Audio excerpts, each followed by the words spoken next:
Around the world, there are factories making everything from bikes to biscuits. With mega machines mass producing and highly skilled workers handcrafting. They are the products we use every day. But have you ever wondered how to make a fishing rod flex, bake the perfect pork pie, or keep the single malt flowing? Well, sit back as we go behind the scenes on the production line.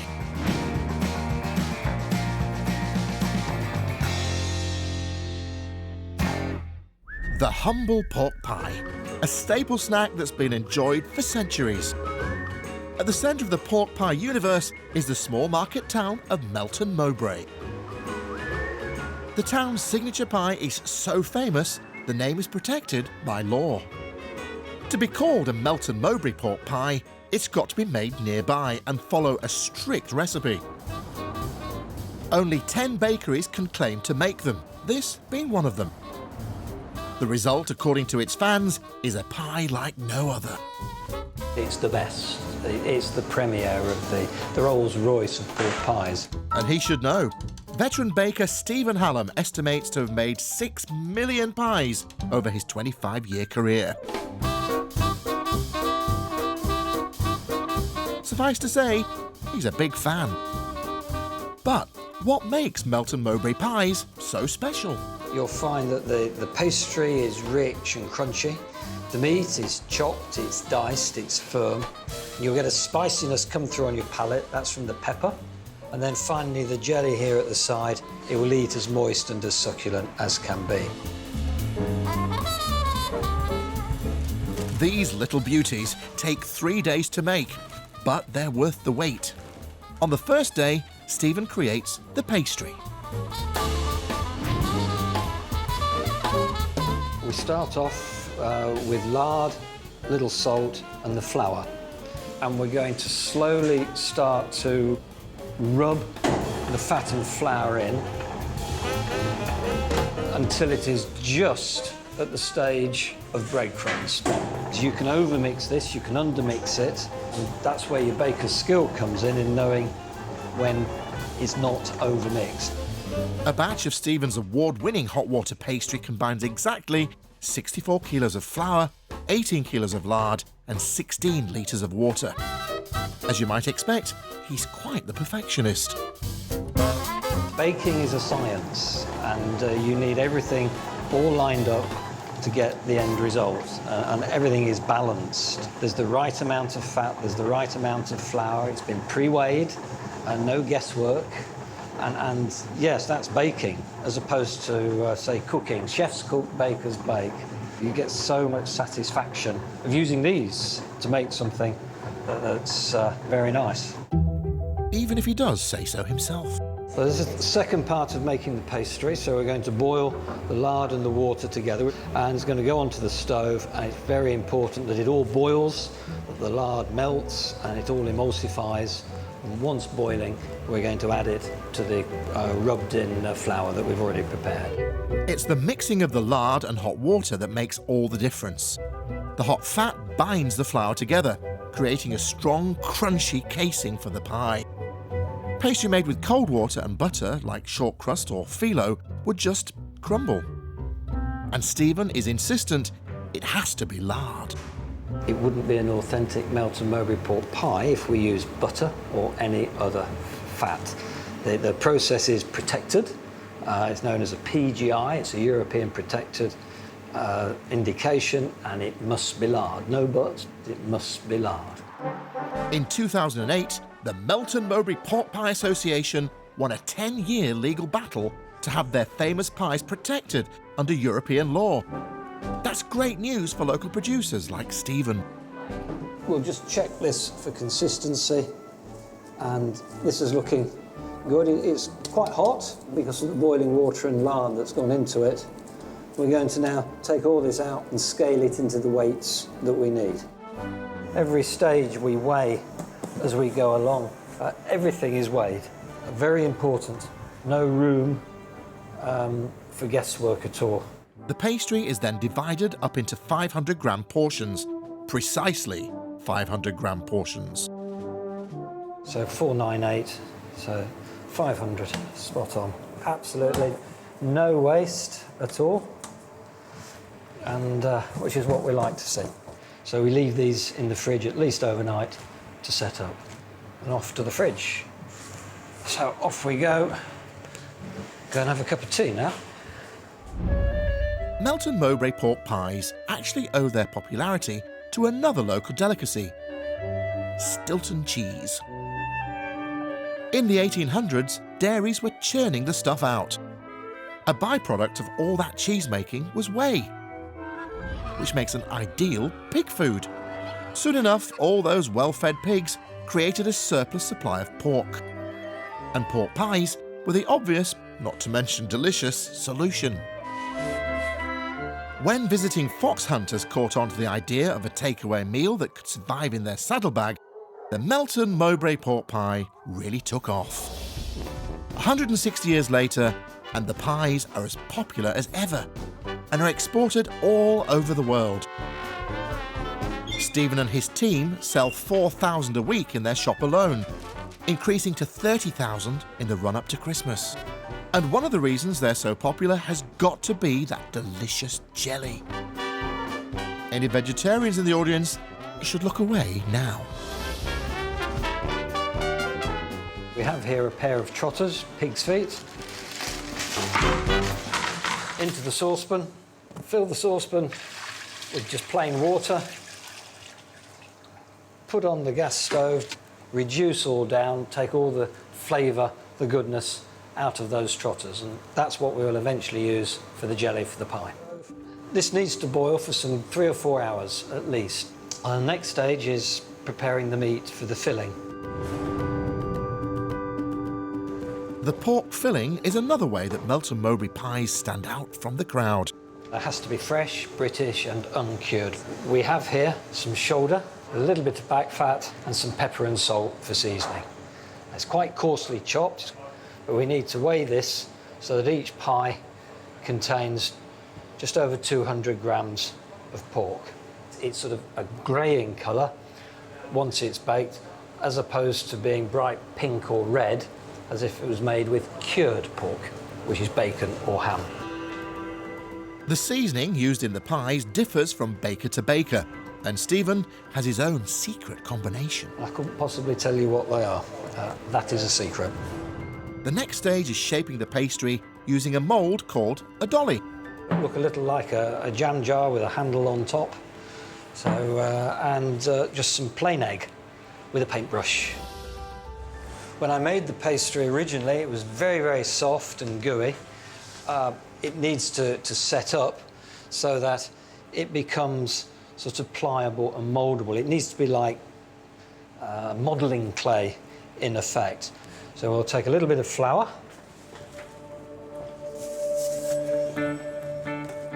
press down, and then using the palms of your hands, we carefully and evenly work the pastry upwards around the outside, hence the expression of a hand-raised pie.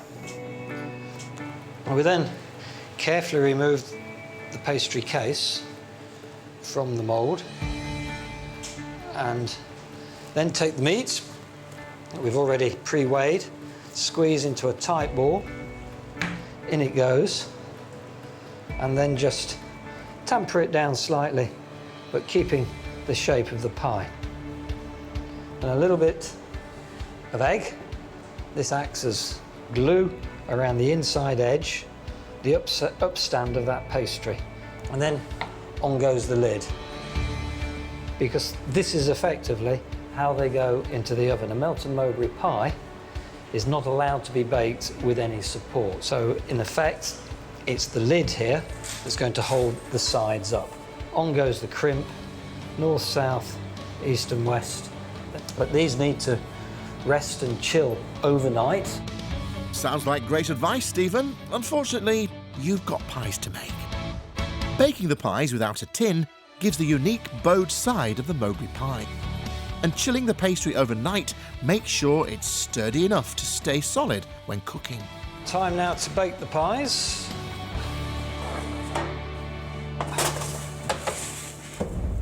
The pies have been in here now about an hour and a half, and I know they'll be just right. First tray we'll put in the rack.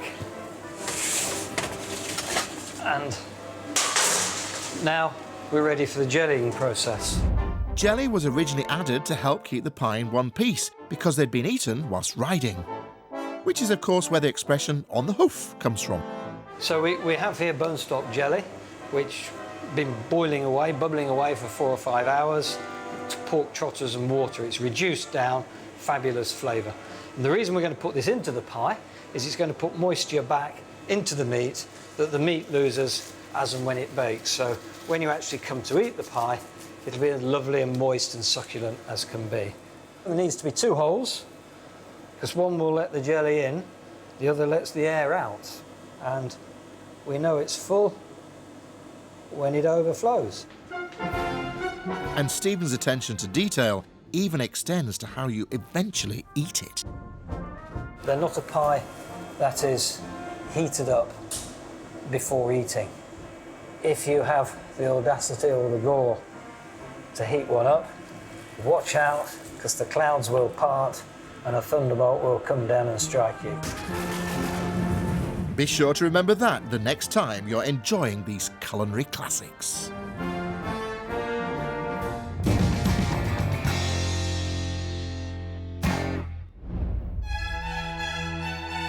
Fishing is a pastime enjoyed the world over, with millions of us taking to water every year. And to stand any chance of landing the big one, you're going to need the right rod. And Bruce and Walker have been hand-making fishing rods for 50 years. Well, it's like creating a work of art sometimes, you know. You're working on something that's going to be used probably for a couple of generations, hopefully. They're one of only a few manufacturers to make their rods completely from scratch. The attention to detail has to be perfect to complement the rods that we do. The process takes at least a month, and no 2 rods are ever the same. Well, it's very satisfying, especially when you see the customer's face when they come and collect it. They might look traditional, but these rods are made using high-tech composite materials. And the first step happens down the road, in this state-of-the-art carbon fibre factory. Well, this is what many people would expect to see when we talk about carbon fibre. This particular material is destined for a high-end use, such as a Formula 1 racing car or something similar, maybe into the aircraft industry. Now, fishing rods might not be as flashy as sports cars or jets, but they all start life as reels of carbon fibre thread. This machine is called a creel. On it, you'll be able to see the bobbins of carbon fibre that we buy in. The creel unwinds the fibre from the bobbins, precisely arranging the strands. This is called a 12K carbon fibre. What that means is these little strands here, which we call tows, consist of 12,000 individual filaments of carbon fibre. That makes it an ideal material for fishing rods. This grade of carbon fibre is very strong, it's very stiff. Having the fibres running side by side rather than woven like a fabric makes the finished product very strong in one direction, but flexible in the other. Perfect for landing that 10-pound salmon. To bond the strands together, they're coated in an epoxy resin glue, although Nick's a bit cagey about the details. How you get the resin into the fibres is a trade secret. It's something that we do particularly well, and we don't really want our competitors knowing how we do it. Enough said, Nick. The fibre is rolled into drums, ready to be frozen. A bit like that puff pastry from the supermarket. If it's not frozen, it will basically go off. So if it's left out at room temperature for a long period of time, for several days, the material will turn to a plastic and it will basically be useless. This is where the craftsmen back at Bruce and Walker step in and turn it into a world-class rod. The team spend a month crafting each one, producing 500 custom rods each year. Today, Brian is making one of their best sellers, a 3-part salmon spaycaster. This is the carbon fibre we use making the fishing rods, and we keep it in the freezer. And just like puff pastry, it's got to be defrosted before use. Once it's thawed, Brian has to work quickly-ish, to precisely cut the expensive carbon fibre to size before it goes off. So we just roll the carbon out so we can cut it off to length. The cuts need to be millimetre accurate so that there's just enough overlap when the pieces are rolled to form the tubes of the rod. From here, we take the carbon, get the mandrels ready, waxed and glued. What are mandrels, I hear you ask? Well, they're moulds made from tapered steel bars that form the shape of the rod when they're baked in the oven. Just like your baking tin at home, they have to be greased first. This is a wax or release agent, so you can get the carbon back off again once it's cooked. And you just have to give it a couple of wipes just to make sure it's completely covered. This goes in the oven now to be warmed up so the carbon sticks to it nicer. If it's too hot, your carbon's gonna go soft and you can't get it to stick on. Too cold and it won't stick on at all.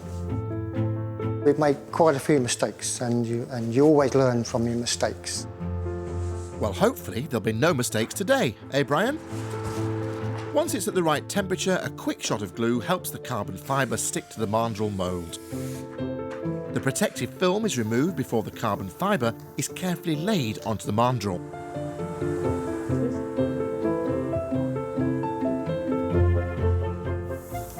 Make sure it's stuck on, keep it straight, all the way down. Make sure it's all pushed down nicely. Brian then uses a rolling machine to, well, roll the carbon fibre around the mould. Carbon's been rolled on underneath the two clamps, and now we're going to take it across to the taping machine, tape it up, keep it tight while it's hanging in the oven and curing. The tape makes sure the carbon stays in position whilst it's curing. And once Brian is satisfied, it's put into the oven. That will be cooking for 2 hours at 90 now. Or 1.5 hours at 70 for fan assisted. There you go. Carbon fibre is a thermoset plastic, which means it becomes hard and strong when it's heated. The mandrel mould gives the rods a lightweight tubular shape, perfect for casting a line. Back at the factory, Brian's ready for the next stage. Gloves on, get the gloves on because the mandrel and everything's hot. Safety first. So we turn the oven off, out the oven, over to the extractor. This is quite hot, so I'm going to put this in here. You're not going to hear me for a few seconds because this is very noisy. The extractor removes the steel mandrel, leaving what's known as a blank, a rod without a handle or any of the hardware. We are at the lenishing stage, which is a belt sander to smooth it down to get it ready. So Trish can paint it, the rings can go on. The next stage is to fit the handle. These aren't just any handles. These are made from the bark of only the finest Portuguese cork trees. And it's Trish's job to make sure the handle fits like a glove. There's so many different sorts what we do. Not everybody likes the same fitting. The choice of the handle is so personal that photos are sent to the customer during manufacture to make sure they're happy. I've been here now for 35 years. It makes you feel very proud because you know you've done a good job. And that is your finished handle. The rods are then left for 2 days in order for the glue to set before they can be painted. And rather than being sprayed, these rods are hand-painted and left to drip dry for an entire week between coats. Well, you can't rush perfection, I suppose. Trish makes this look easy, but it's a skill that's taken her years to perfect. The rods start at £800 and can cost several thousand, and that's without a reel or a line. For that money, you want to look after your rod. What better way than with a hand-stitched rod bag? This is Karen. Karen's a seamstress of over 30 years.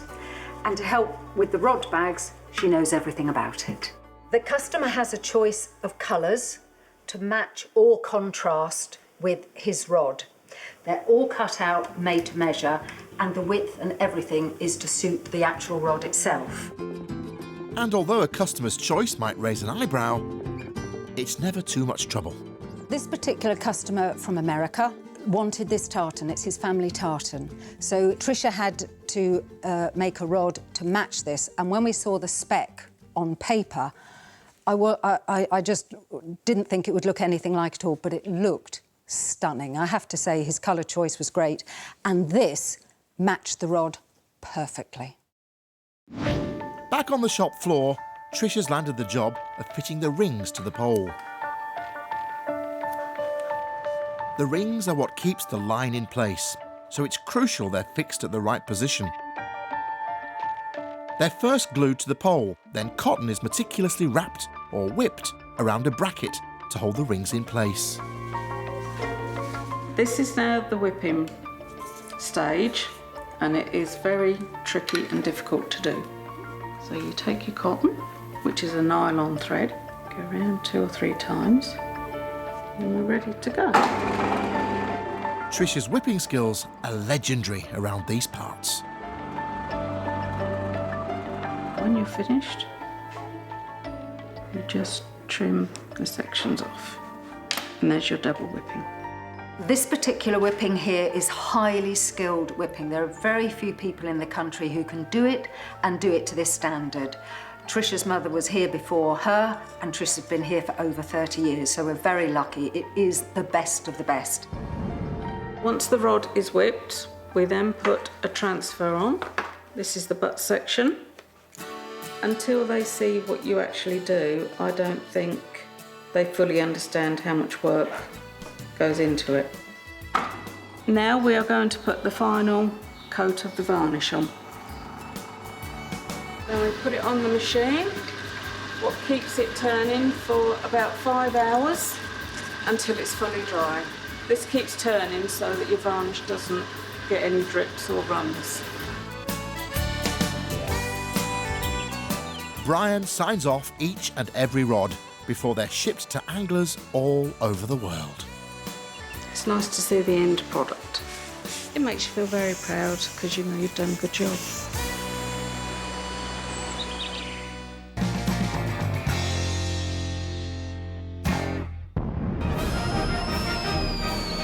Fireworks, the ultimate crowd pleaser.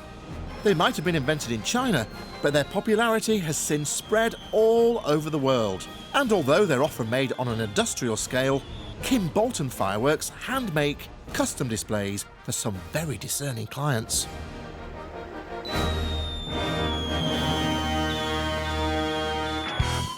It might not look like much, but inside this collection of sheds and steel bunkers is enough gunpowder to start a small war. Thankfully for us, founder and chairman, the Reverend Ron Lancaster, is only interested in delighting his millions of spectators. Nice day, isn't it? Beautiful, isn't it? As well as being a man of the cloth, the Reverend was a chemistry teacher with a fascination for fireworks. That led him to set up a small business, which 55 years on makes 25,000 fireworks a year. Today, Ron and his team are working on an order of fountains, or gerbs if we're getting technical. The gerbs will be wired together to make a 5-pointed star design. A unique blend of chemicals will hopefully create a shower of purple and silver sparks to be used in a public display. First step is to precisely measure and gently combine the chemical powders. This is the store. It's only a small quantity of material that we keep for mixing. We keep the chemicals unmixed and just mix as much as we need for any occasion. Even in their unmixed state, these chemicals are dangerous, so safety always comes first. If you had a building full of explosive, of course, you could have quite a nasty accident if something went wrong. The last man who wants any nasty accidents is pyrotechnician John. He's been working with the Reverend for years. Oh, we'll have to tell John, we'll have to tell how long it's been. I'm getting to the age now and I can't even remember names. I don't know about John wears a gas mask to prevent him ingesting the powder, which makes conversation a little tricky. OK, I'm weighing out each chemical individually, purely for safety. Some mixes can be very sensitive, so you just need to be careful. This is a metal powder. It's a mixture of magnesium and aluminium. The exact recipe is a closely guarded secret, but generally includes a fuel source. In this case, shellac. Oxidizers like potassium nitrate to help the fuel burn. And metal salts like magnesium, titanium or aluminium to produce jets of coloured sparks. In this particular mix, there's 6 in there. I'm just going to weigh the 7th. The ingredients are then mixed together by hand. The risk of a stray spark means electrical machinery is banned. This process hasn't changed for thousands of years.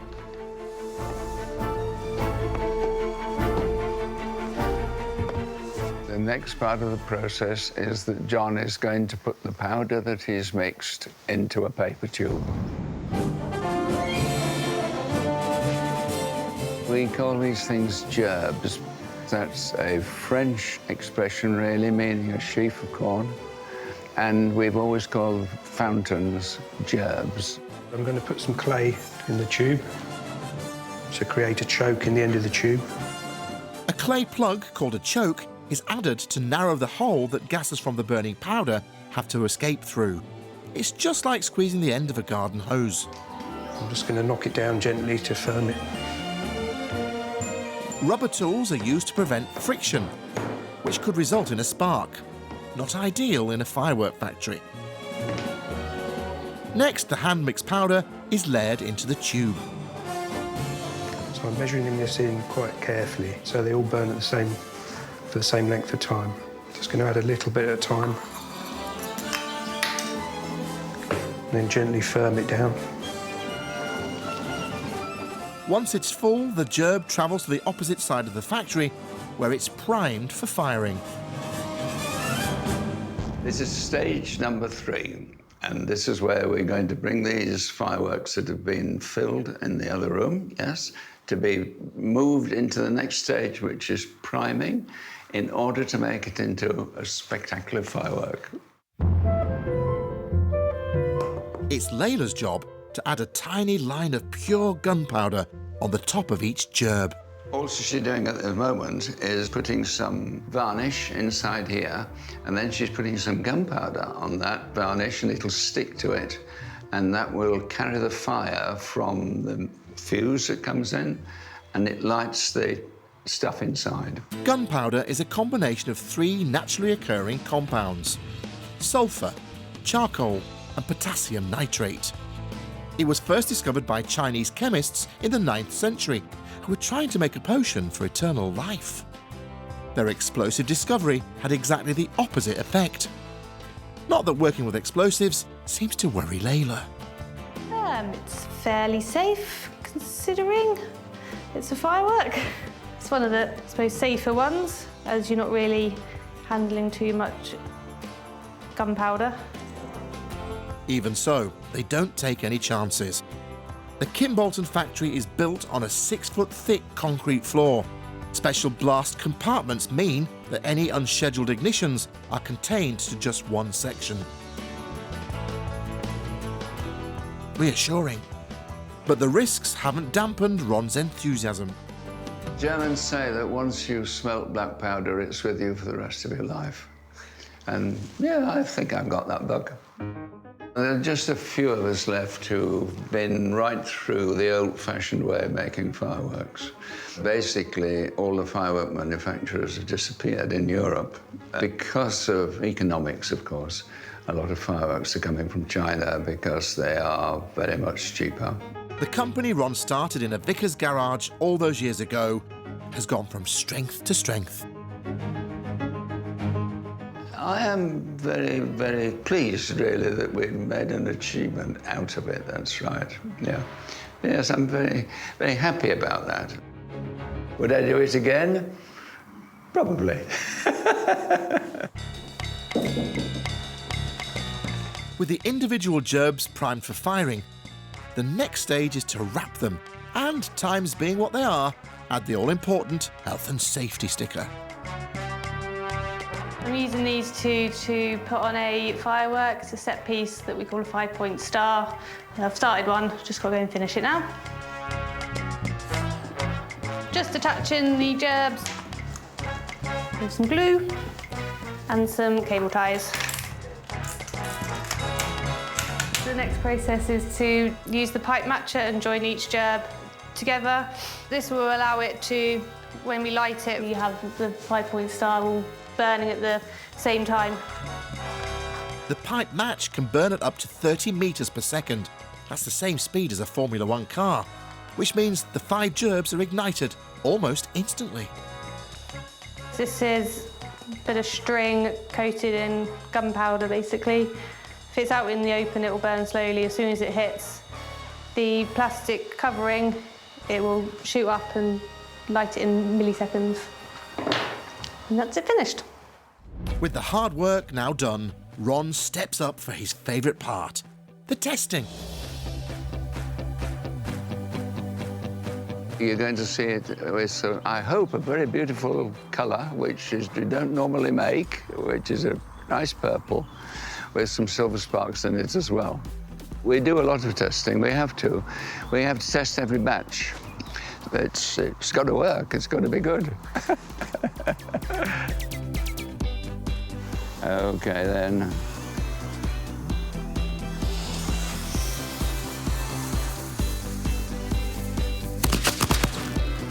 Mission accomplished.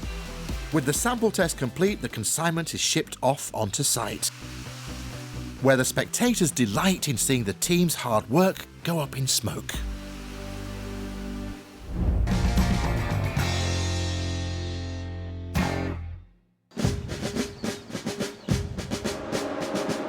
Whiskey. The Celts called it the water of life. It's been produced in Scotland for centuries, and today people all over the world enjoy a wee dram.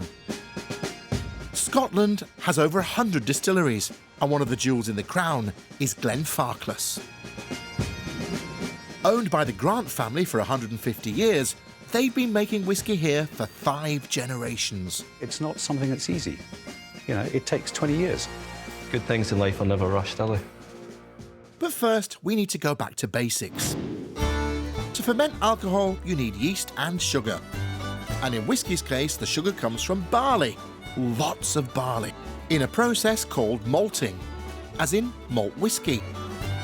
And that's done on a massive scale. Most of the time when people come in, they go, wow, just to the sheer scale of the store. And when full, it contains around 12,000 tonnes of barley. Like most distilleries, Glenfarclas sourced their malted barley from a malting company, in this case, from just up the road. Every year, around August time, we will start bringing in the barley. It's normally straight off the combine. It's spring barley crop here. It's taken in, and that is all that we use in our process. The barley is sieved to remove any debris, before being soaked in water or steeped, in the imaginatively titled Steep House. Now, the steep house, as you can see, contains 10 steep tanks, and each of these tanks will have 58 tonnes of barley put in it. This is the largest batch size in the world still. Ideally, we're looking to get the moisture content up to around 44% moisture content in the barley. So we're actually tricking the barley that it's been planted in the field, so it then starts to modify, and it releases enzymes into the endosperm, and that starts the modification process.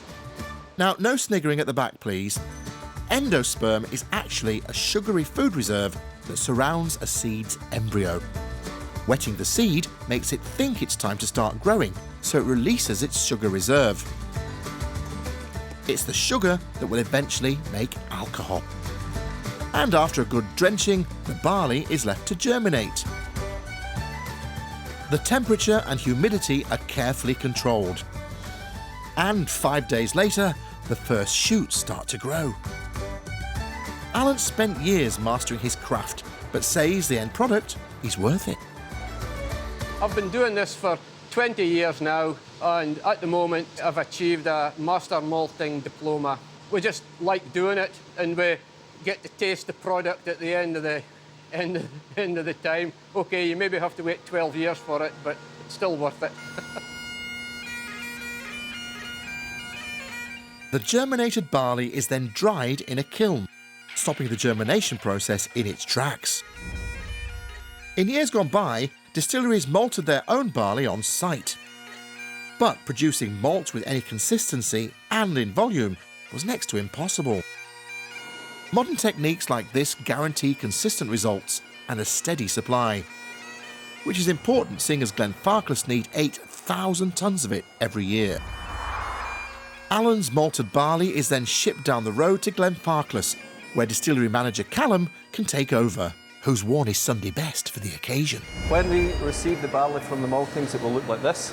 When you smell it, it's quite biscuity, quite sweet and really cereally. Shortly after arriving, the barley is cleaned to remove any impurities left over from the malting. Now this is quite a vital bit of equipment for us. This is a destoner. The sort of thing we want to take off looks a little bit like this. And we would take about 25 kilos of stones off per week. If these stones were to go between these metal rollers, create a spark, the dust that's in the atmosphere, we could then have a dust explosion. So it's vitally important that we clean it up and take these stones out of it. We would then process it through this machine here, which is our malt mill, and when it comes out, it would look like this. Now, this is what we call grist at this point. From here, it's going to be mixed with warm water at 64 degrees and put into our mash tun, where we'll start to extract that fermentable sugar. The sugar is extracted in these mash tuns. Imagine them as giant teapots. 16.5 tonnes of grist are added to 65,000 litres of hot water and stirred. It's the equivalent of 200,000 cups of malty tea. The mixture is left to stew for an hour, during which time the sugar is drawn out of the grist into the water. The sugary water is then siphoned off, ready for fermentation. The same grists are reused several times over, like double dipping your tea bag. This whole process takes somewhere between 11 and 12 hours and gives us about 6,700 litres of alcohol per mash. The leftover grists are used to feed local cattle, who no doubt enjoy that delicate, sweet, biscuity aroma just as much as Callum. We're now in the tun room at Glenfarclas. This is where we take the fermentable extract from the mash tun. We cool it down to 19 to 20 degrees, and we add 165 litres of yeast to 40,000 litres of liquid. The sugary extract, called a wort, for reasons unknown, is combined with yeast to kickstart fermentation. This is where the sugar, extracted from the barley into the water, finally becomes alcohol. When we nose this, we'll get like green apples, Granny Smith apples, lots of fruit. We'll take your word for it, Callum. Once it's finished fermenting, it'll look quite like a beer, and its strength in alcohol will be about 10%. Unlike many other distilleries, Glenfarclas is still a privately owned, family-run business. And the man currently in charge is John L.S. Grant. We own it, but we're really custodians, passing it on. And I'm the 5th generation. My great-great-grandfather bought it on Thursday, the 8th of June, 1865, for £511, 19 shillings, which was only a quarter of the sum paid for the farm and the grounds. And the distillery was just a little valuation at the side. And we've had it since then.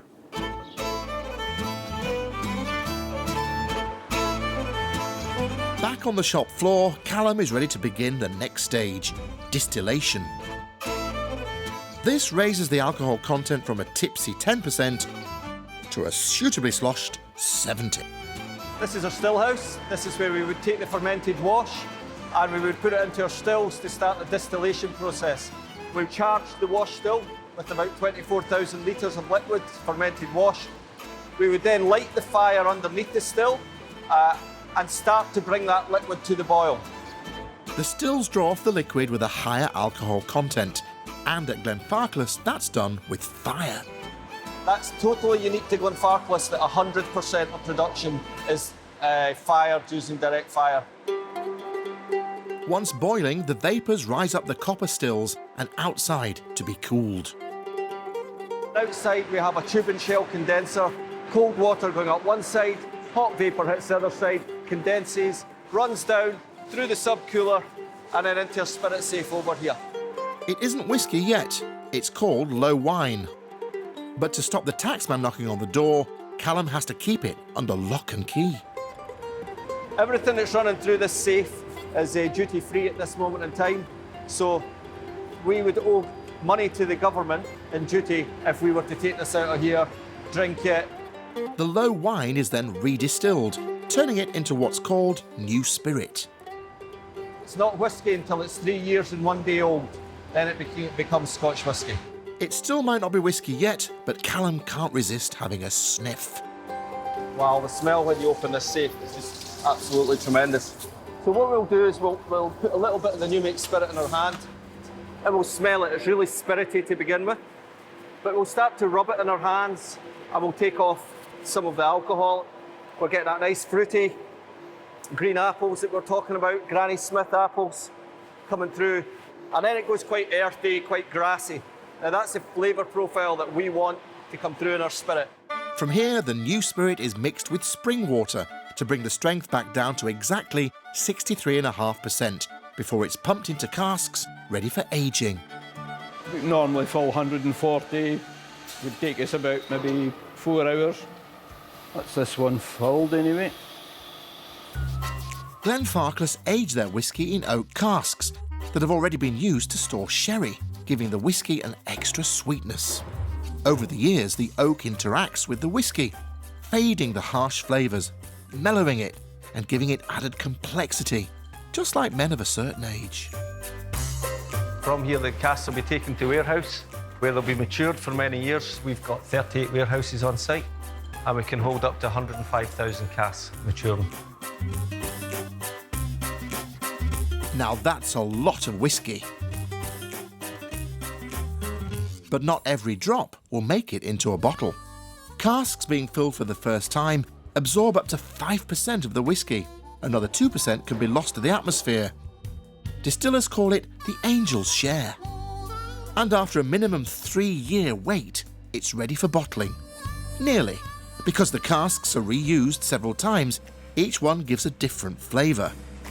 So the last job is to mix several different casks together to ensure a consistent taste. We select the casks in the warehouse, we'll then dump them in a dumping trough, we'll marry them together in our marrying vats, and then we should have the final product that's getting ready for bottling. Most single malts are actually a marriage of many different casks. It's Callum's job to ensure the right combination to create the perfect flavour. It's called single malt as it's produced using malted barley from only one distillery. Blended whisky combines whisky from dozens of distilleries that's produced very quickly on an industrial scale. The difference, according to the experts, is all in the taste. This is a bit that everybody wishes they could do. Come and taste whisky, try it. And if we've got it right, they will enjoy it at home. So we'll put a little bit in the glass. Look at the colour of it. The colour's just exactly where we think Glenfarclas should be. Yeah, we're getting these nice fruity toffee notes we were talking about in production. And well, just to make everybody jealous, I'm going to have the first taste of this 17-year-old whisky before it gets bottled.